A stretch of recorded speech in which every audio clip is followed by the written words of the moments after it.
Right. మనతో పాటు రామగుండ నియోజకవర్గ నాయకుడు BRS state leader Harish Reddy ఉన్నారు. మాట్లాడదాం. నమస్తే అన్న. నమస్తే brother, happy republic day. Thank you అన్న, హ్యాపీ రిపబ్లిక్ డే. ముందు థ్యాంక్ యూ అన్న. నోటీసులు నడిచినాయి నిన్న మొన్నటి దాకా, దావోసుల నుంచి ఇంకా రిటర్న్ రాలేదు ముఖ్యమంత్రి గారు. ఇక్కడ బట్టి ప్రెస్ మీట్ పెట్టి ఒక సంచలన విషయాలు వెలుగులోకి తెచ్చాడు. అవన్నీ చూస్తే ఏమనిపిస్తుంది బట్టి ప్రెస్ మీట్ తర్వాత? బట్టి ప్రెస్ మీట్ పెట్టింది కేవలం ముఖ్యమంత్రి బావమరిది చేసినటువంటి స్కామ్ను బయటపెట్టే క్రమంలో ప్రెస్ మీట్ పెట్టినట్టే కనిపిస్తుంది. అంటే ఇక్కడ స్కామ్ జరిగింది. స్కామ్ చేసిన దుర్మార్గులు, ఇలా సింగరేణి సంస్థను భ్రష్టు పట్టిస్తున్నటువంటి దుర్మార్గులు ఎవరనంటే రేవంత్ రెడ్డి బావమరిది సృజన్ రెడ్డి. సింగరేణి ఇలా లాభాలు ఇవ్వడానికి మాత్రం చేత కాదు. సింగరేణి దాదాపు 4 లక్షల లాభం ఇవ్వాల్సింది ఇలా ప్రతి ఒక్క కార్మికుడికి 1,90,000 ఇచ్చిర్రు. సింగరేణిలో మెడికల్ బోర్డు పెట్టడానికి ఇలా చేతగాది ప్రభుత్వానికి. అటువంటిది సింగరేణిలో ఉన్నటువంటి లాభాలు తీసుకుపోయి లేనిపోని ఒక నిబంధనలు పెట్టి సైట్ విజిట్ సర్టిఫికేట్ల మీద వేరే కాంట్రాక్టర్ని రానియకుండా ఆ కాంట్రాక్టులు కేవలం తన బావమరిది కంపెనీలకు తెప్పించుకొని ఇలా 100,000 కోట్ల స్కామ్లు చేస్తున్నారు రేవంత్ రెడ్డి. దాన్నే బట్టి కోమటిరెడ్డి వీళ్ళందరూ కూడా మంత్రులు వాళ్ళ వాటాలలో తేడాలు వచ్చేసరికి బయట పెట్టుకొని ఈ దొంగతనం అంతా లంగతనం అంతా బయట పెట్టారు. ఏబిఎన్ గురించి రాధాకృష్ణ గురించి ప్రస్తావన తీసుకొచ్చి మాట్లాడుతూ కట్టుకథల కోసం, పెట్టుబడుల కోసం కట్టుకథలు అని చెప్పి ఈ రకమైనటువంటి వ్యాఖ్యలు చేసింది. అంటే ఎవరున్నారు అనుకోవచ్చు? ఎవరుండరమైంది? రేవంత్ రెడ్డిని అంటుండు ఇండైరెక్ట్గానే, బరాబర్ రేవంత్ రెడ్డిని అంటుండు. ఇలా రేవంత్ రెడ్డి వల్ల ఈ రాష్ట్రం దౌర్భాగ్యమైనటువంటి పరిస్థితి ఎదుర్కొంటుంది. 2,70,000 కోట్ల అప్పు చేసిండు. ఇలా ఎడబెట్టిండండి, నాకు అర్థం కాదు. ఏం చేసిండు? కాళేశ్వరం లాంటి ప్రాజెక్టు కట్టిండా, లేకపోతే రోడ్లు వేసిండా, లేకపోతే పెద్ద పెద్ద బిల్డింగ్లు కట్టిండా? ఏం చేసిండు అసలు? ఈయన రాష్ట్రంలో హోంమంత్రి అయినే ఎంత దరిద్రంగా ఉంది. ఇలా క్రైమ్ రేట్ ఎట్లా పెరిగింది? నేషనల్ క్రైమ్ బ్యూరో ఎట్లా చెప్తుంది? ఇలా హైదరాబాద్లో 30% పెరిగింది ఇలా క్రైమ్ రేట్. నడి రోడ్డు మీద హత్యలు, ఆ మానభంగాలు. ఇంకా పోతే చెత్త శాఖ మంత్రి వాళ్ళు, మున్సిపల్ అడ్మినిస్ట్రేషన్ ఇదే రేవంత్ రెడ్డి ఏం చేస్తున్నాడు? నగరం మొత్తం, ప్రతి నగరం, రాష్ట్రంలో ఉన్న ప్రతి మున్సిపాలిటీ చెత్తమయం అయిపోయినాయి. ఇలా చెత్తనెత్తడాలు కూడా దిక్కులేరియాల. జూబ్లీస్ ఎలక్షన్లో ఆ చెత్త గురించి కూడా విమర్శలు వచ్చినాయి. కేటీఆర్ 10 సంవత్సరాలు మున్సిపల్ శాఖను చూసిండు, అయినా కూడా ఎక్కడి చెత్త అక్కడనే పేరుకపోయింది, ఒక చెత్త నా కొడుకు పరిపాలించింది అని చెప్పి ఈ రకమైనటువంటి పదజాలం వాడినటువంటి పరిస్థితి. ఏం చెప్తున్నారు? ఈరోజు చెత్త నా కొడుకు ఎవరున్నారు? మరి చెత్త శాఖలో చెత్త నా కొడుకు ఎవరున్నాడు చెప్పు? కేటీఆర్ గారు ఉన్నారా? రేవంత్ రెడ్డి ఉన్నాడా? ఈ చెత్తనా మాటలు మాట్లాడేందుకు ఈ చెత్త నా కొడుకులు? చెత్తను క్లీన్ చేసి మాట్లాడాలి. రాష్ట్రం మొత్తం ఇలా దుర్గంధం ఏమైపోయింది మాట వాస్తవం కాదు. నేను తీసుకపోతే ఇలా అవుట్స్కట్స్లో ఉన్న మున్సిపాలిటీస్ అన్ని చెత్తలే అయిపోయినాయి మనం. మరి ఆ చెత్తనా కొడుకు ఎందుకు పని చేస్తలేడు? ఇలా జూబ్లీ హిల్స్లో ఇలా ఏ రకంగా వాళ్ళు గెలిచిర్రు మీకు తెలియదా?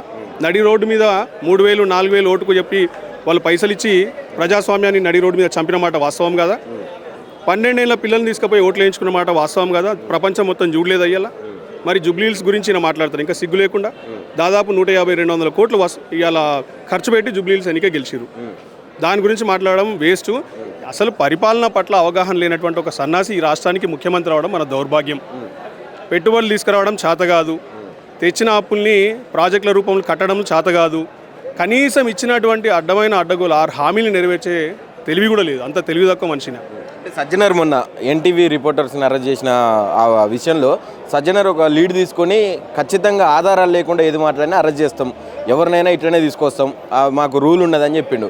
నిన్న బట్టి విక్రమార్క గారు బాజాప్తా ఆయన పేరు చెప్పి ఏబిఎన్ రాధాకృష్ణ పేరు చెప్పి మాట్లాడింది. మరి దాని మీద ఏమైనా యాక్షన్ తీసుకుంటారు అనుకుంటున్నాను. నేను ఒక మాట చెప్పమంటారా? బట్టి విక్రమార్క గారు చెప్పింది కూడా ఆధారాలు లేకుండా అయితే ఆయన అరెస్ట్ చేయాలి. ఫస్ట్ థింగ్, అసలు who is Sajjanar to threaten the public అండి? నాకు అర్థం కాదు. He's just a police officer. He's not the system, he's not the justice. Court system ఆయన కోర్టు ఆయనేమన్నా? నాకు అర్థం కాదు. జడ్జి గారు ఆయనేమన్నా? రెస్పెక్టబుల్ జడ్జి గారు పొజిషన్లో ఉన్న వాళ్ళు శిక్ష ఇస్తారు. పోలీస్ ఆఫీసర్ శిక్ష చేయడం ఏందండి? మనం ఏమైనా ఆటోక్రసీ, ఏమైనా డిక్టేటర్షిప్లు ఉన్నామా మనం? ఆయన ఎవరు అసలు? ఆధారాలు లేకుండా మాట్లాడితే మేము పనిష్మెంట్ తీసుకుంటాం. ఎవరి మీద ఆధారాలు లేకుండా మాట్లాడతారు వాడు కేసు పెడితే చట్టం ఉంది, చట్టం తన పని తను చేసుకుంటుంది. పోలీస్ ఆఫీసర్ ఎవరండి? మొన్నోడకి ఇట్లే మాట్లాడండి. ఏమంటాడు? మేము కనుక మిమ్మల్ని స్ట్రిక్ట్గా ఏమంటారు చూస్తే కనుక మీరు అందరు ఇలా జైలుకు పెట్టాలి అంటారు. నువ్వెవరా చెప్పడానికి? నాకు అర్థం కాదు. నువ్వు సిస్టమ్ కాదు, you are part of the system. ఒక police officer, you are surviving on public tax money. మేము కట్టినటువంటి పన్నుల ద్వారా నీకు వస్తుంది డబ్బులు, దాని మీద నువ్వు బతుకుతున్నావు. నువ్వు మమ్మల్ని థ్రెటన్ చేసే హక్కు నీకు లేదు. అది ఫస్ట్ ఆఫ్ ఆల్ తెలుసుకోవాలి. Is a dignitary police man. He needs to learn the constitution first, తర్వాత మాట్లాడాలి. అంటే రైట్. ఒక పక్క బట్టి విక్రమార్క గారు నువ్వు లేఖ రాస్తా అంటున్నావు. హరీష్ రావు గారు ముఖ్యమంత్రి కాదు, ఆయన అవుట్ ఆఫ్లో ఉన్నాడు, దావోస్లో ఉన్నాడు, నేను అందుబాటులో ఉన్నా కదా నాకు రాయి లేక అని చెప్పిండు. ఒక పక్క అది మాట్లాడుతూనే ఇంకో పక్క ఈ జీవోకి సంబంధించి రద్దు చేసినటువంటి పరిస్థితి. ఇంతకు అందులో కుంభకోణం జరగనట్ట ఏం సందేశం ఇచ్చినట్ట? కుంభకోణం జరగకపోతే కాంట్రాక్ట్ ఎందుకు రద్దు చేసిరు చెప్పాలి. జీవో ఎందుకు రద్దు చేసిర్రు? ఇలా ఒడిశాలో నైని కోల్ బ్లాక్ జీవోని ఎందుకు రద్దు చేసిరు నాకు చెప్పాలి ఫస్ట్ ఆఫ్ ఆల్. రెండవది సైట్ విజిట్ సర్టిఫికేట్లు ఓబీ కాంట్రాక్ట్లలో ఇచ్చిన మాట వాస్తవం కాదా? అది ఎప్పుడు ఇచ్చిర్రు? పోయినేడాదే కదా, 2 ఏళ్ళలో పోయినేడాదు. వీళ్ళ ప్రభుత్వం వచ్చినాకనే ఇచ్చారు కదా. మరి ఇవి కప్పిస్తులు ఉన్నప్పుడే ఇచ్చిర్రు ఇవన్నీ అని చెప్పి ఓబీ సర్టిఫికేట్లు బీఆర్ఎస్ ఉన్నప్పుడు ఇవ్వలేదు. ఓబీ కాంట్రాక్ట్ల మీద, అది ఓబీ కాంట్రాక్ట్లకు సంబంధించింది కాదు. ఇప్పుడు వీళ్ళు చేసే దందా స్కామే ఓబీ కాంట్రాక్ట్ల విషయంలో కదా.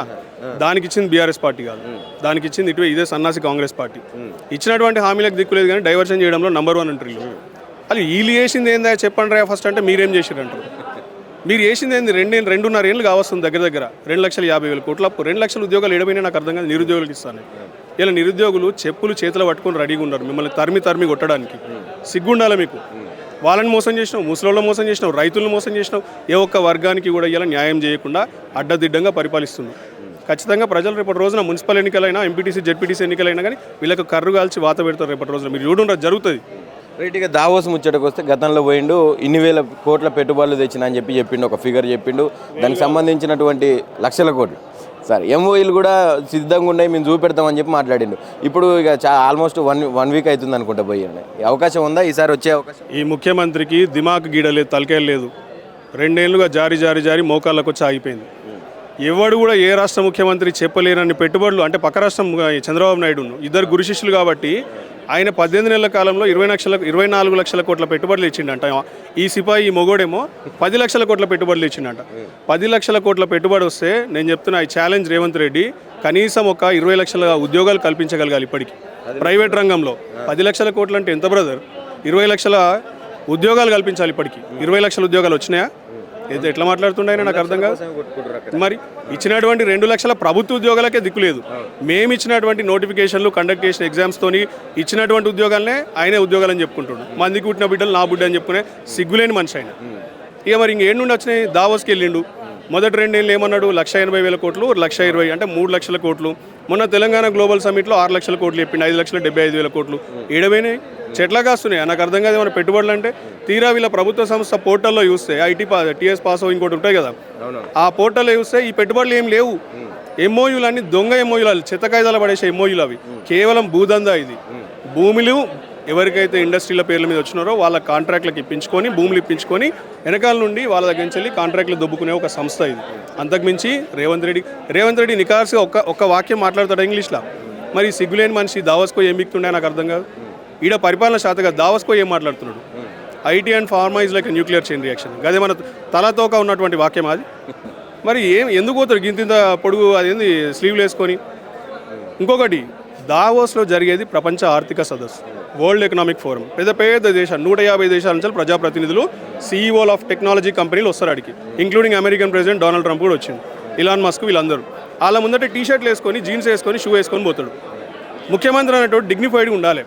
గడిచినటువంటి 6 ఏళ్లలో కేటీఆర్ గారు అక్కడికి పోయి తెలంగాణ ఒక ప్రతిష్టని పైకి తీసుకెళ్ళింది. ఇండియా అంటే తెలంగాణ అనే ఒక రీతిలో మాట్లాడేటోళ్ళు. కేటీఆర్ గారిని ఇండియన్ ఐటీ మినిస్టర్ అనేటోళ్ళు అక్కడ దావోస్లో. నేను కూడా వెళ్ళినా కాబట్టి స్వయంగా చెప్తున్నా. ఈయన పోతే ఇలాంటి దాకా ఆయన మాట్లాడినటువంటి మాటలు కూడా వీడియోలు బయట పెట్టలే. ఎక్కడ సిగ్గుపోతుంది? మరి రాలేదు, సిగ్గుపోతుంది అని.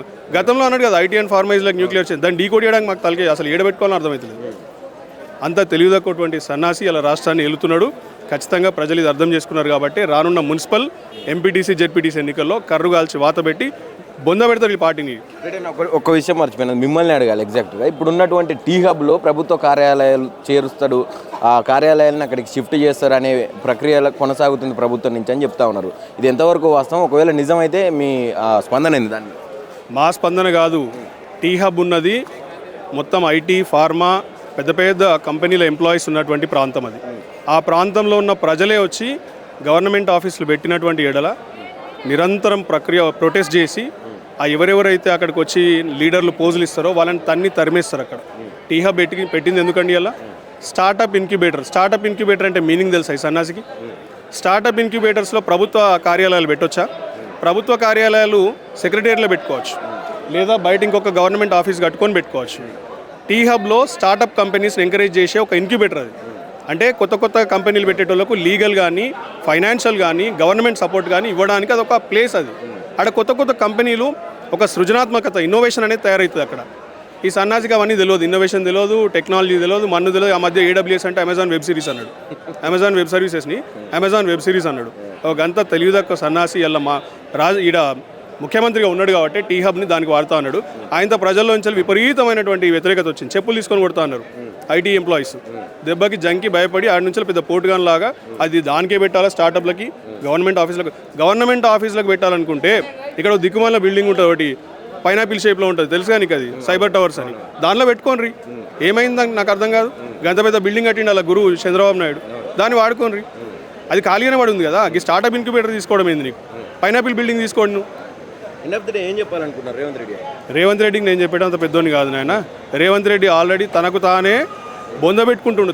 తన ప్రభుత్వము, తన వైఫల్యము, తనకున్నటువంటి ఇన్ఎఫిషియన్సీ, దానివల్ల రేపు రానున్న రోజుల్లో ఆయనకైనా కనుమరుగవుతాడు. నేను చెప్పేది ఏం లేదు, అది చూసుకుంటే ఎంజాయ్ చేస్తాం అంతే. రానున్నది మా బీఆర్ఎస్ ప్రభుత్వం కాబట్టి. Thank you brother.